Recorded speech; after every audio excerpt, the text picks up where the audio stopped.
মানুষের জীবনগুলোকে সুখ এবং স্বাচ্ছন্দ্যে পরিপূর্ণ করার জন্য কোন অবস্থাতেই যেন মানুষ অসুখী না হয়, এই জন্য তারা সহজ সময়ের ভিতরে পৃথিবীর এক প্রান্ত থেকে আরেক প্রান্তে যাতায়াতের জন্য প্লেন আবিষ্কার করেছে। বহুদূরের দূরত্বকে কমিয়ে তারা সংক্ষিপ্ত পৌঁছার জন্য নানা ধরনের নবযান আবিষ্কার করেছে। খুব কাছের মানুষের সাথে মানুষের আপনত্ব সৃষ্টি করার জন্য তারা টেলিফোন, মোবাইল থেকে, ফ্যাক্স থেকে দুনিয়ার যত আধুনিক যন্ত্র সবগুলো আবিষ্কার করেছে। কিন্তু সম্মানিত শুধু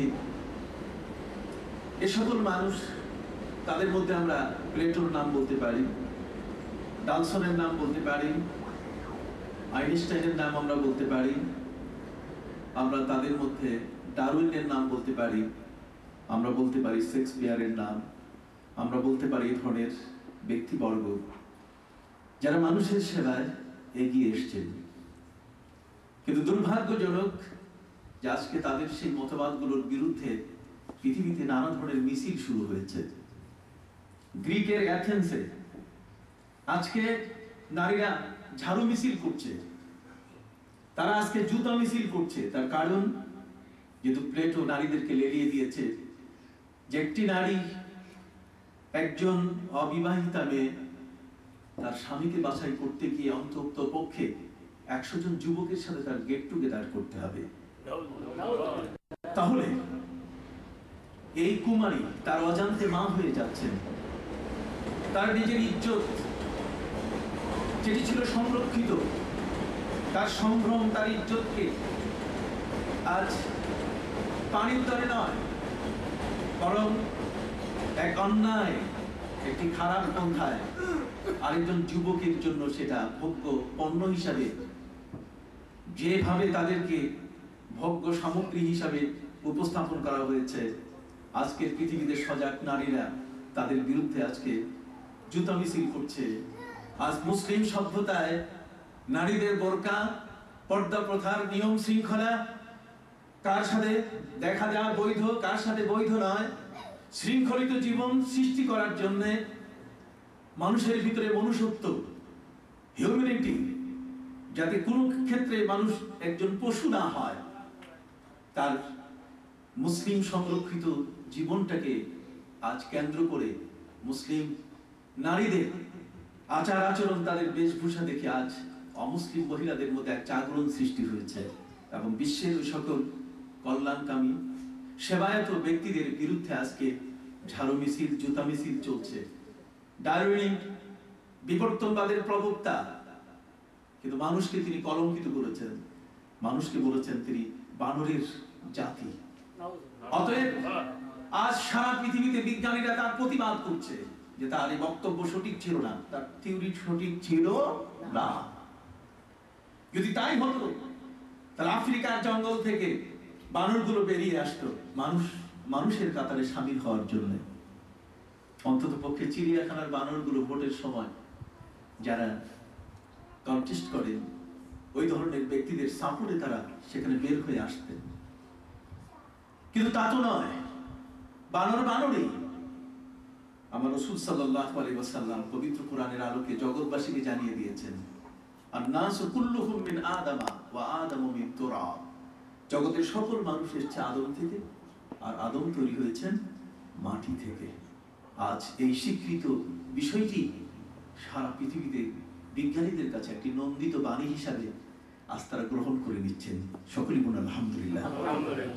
শেক্সপিয়ার পৃথিবীতে মানুষটাকে একটি এনজয়ের বস্তু হিসাবে উপস্থিত করেছে, বলেছে পৃথিবীটা, দুনিয়াটা মস্ত বড়, খাও দাও ফুর্তি করো।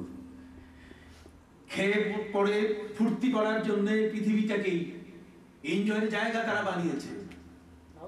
অথচ এই পৃথিবীতে সতর্ককারী ব্যক্তিরা তারা জগতের মানুষকে বলে দিয়েছে, আয়েশো আশরাত কে লিয়ে ये दुनिया नहीं, আয়েশো আশরাত কে লিয়ে ये दुनिया नहीं, याद रख तू बंदा है मेहमान नहीं, याद रख तू बंदा है मेहमान ही।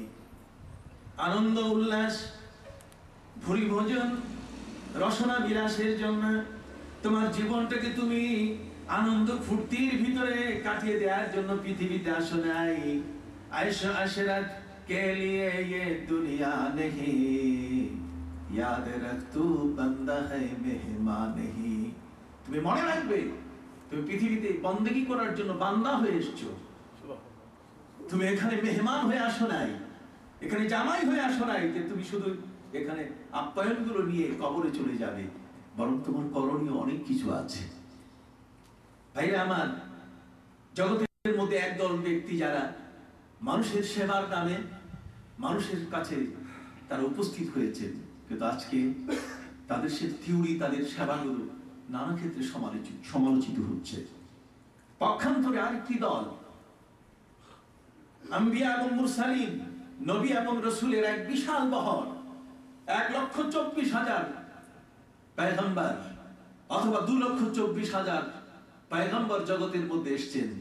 তারাও মানুষের দোরগোড়ায় এসেছেন, তারাও মানুষের কাছে সেবা নিয়ে এসেছেন, এবং তাদেরই উত্তরসূরি হিসাবে এই পৃথিবীতে আজও বলবৎ হয়ে আছেন আউলিয়া ইকরাম, পীর মাশায়েখ, যাদের জগতের মধ্যে তাদের সেই সম্পূর্ণ পবিত্রতম সেবা এবং সেবায়ত দৃষ্টিভঙ্গি যেন কখনো কোনো ক্ষেত্রে কারো হাতে যেন বিনষ্ট না হয়।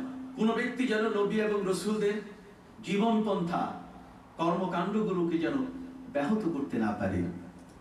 এই জন্যই ইসলামের বিশাল এক স্লোগান, আল আম্বিয়া ওয়া হুম উম্মাহাতুহুম শাত্তা ওয়া দীনুহুম ওয়াহিদ। জগতের মধ্যে যত নবী এসেছেন সমস্ত নবীর স্লোগান ছিল লা ইলাহা ইল্লাল্লাহ, একত্ববাদের স্লোগান ছিল, তাওহীদের স্লোগান ছিল, এবং নিজস্ব পয়গম্বরী তাদের নবুয়ত এবং রিসালাতের এক বিরাট স্লোগান ছিল। শুধু তাওহীদের কথাই তারা প্রচার করেনি, আর মানুষগুলোকে তারা শুধু তাওহীদপন্থী বানায়নি, বরং তাদেরকে রিসালাতপন্থী করেছে। সম্মানিত সুধী, যে কারণে আল্লামা সাহেব কেবলা ফুতুলি রাহমাতুল্লাহ আলাইহি তার জীবনে তিনি সবচেয়ে বেশি অসন্তুষ্ট হতেন ওই মুহূর্তে যখন মানুষ কোনো স্লোগানে তার বক্তৃতায় বলতো তাওহীদি জনতা। তিনি এই বিষয়টিকে কখনো মেনে নিতেন না। আমি তার কাছে বসে শুনেছি, তাওহীদি জনতা এই স্লোগান তার কাছে আদৌ পছন্দের ছিল না। যদি তাওহীদি জনতা হয় তাহলে রিসালাতি জনতা গেল কোথায়? সম্মানিত সুধী, এই জগতের মধ্যে যত নবী এবং রাসূল এসেছেন, এক একজন নবী এক একজন রাসূলকে আল্লাহ তাআলা এক এক ধরনের জ্ঞান বিতরণ করেছেন। হযরত আদম আলাইহিস সালামকে আল্লাহ পাক রব্বুল আলামিন যে ইলম দিয়েছেন, পবিত্র কোরআন বলেছে ওয়া আল্লামা আদামাল আসমাআ কুল্লাহা। ইলমুল আসমা, জগতের মধ্যে কোন বস্তুর কি নাম, এই পৃথিবীতে আজ পর্যন্ত কোনো মানব জগতের মধ্যে একজন ব্যক্তিও জন্ম নেয়নি যা পৃথিবীর আদি অন্ত প্রতিটি সৃষ্টি, প্রতিটি মখলুকের নাম বলতে পারে। হযরত আদম আলাইহিস সালামকে আল্লাহ পাক রব্বুল আলামিন ইলমুল আসমা দিয়েছেন।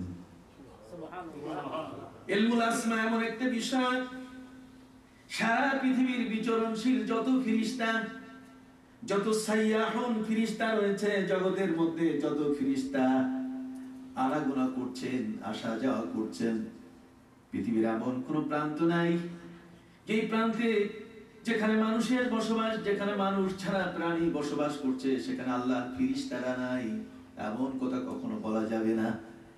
আল্লাহ পাক রব্বুল আলামিন ফেরেশতাদের কর্মপন্থা সম্বন্ধে পবিত্র কোরআন মজিদে বলে দিয়েছেন, কিরামান কাতিবিনা ইয়ালামুনা মা তাফআলুন।